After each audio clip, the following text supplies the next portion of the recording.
មានបារមីបុកខ្សាត់ផែនដីហេតុអ្វី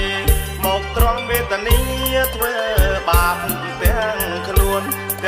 នជួនដល់ភរិយាធ្វើបាបទាំងខ្លួនជួនដល់ភរិយាឲ្យគ្នារងទុក្ខប្រត់មុខមេត្តាបិតា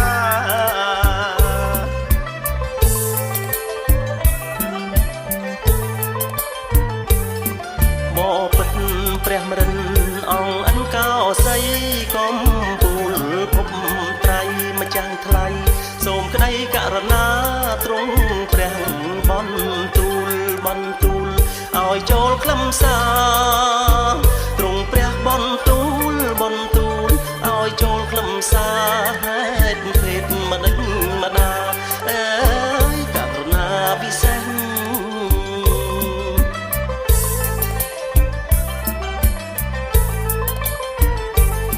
មហារាជបុត្រស្ដេចជារាជទាយាទជាព្រះភូវនាថគ្រប់គ្រងជាតិនឹងប្រទេសតយុទ្ធនឹងយើងចែងជ័យពុំធ្វេសតយុទ្ធនឹងយើងចែងជ័យពុំធ្វេសឡើងក្រមប្រទេសអើយចម្បាក់បរិយ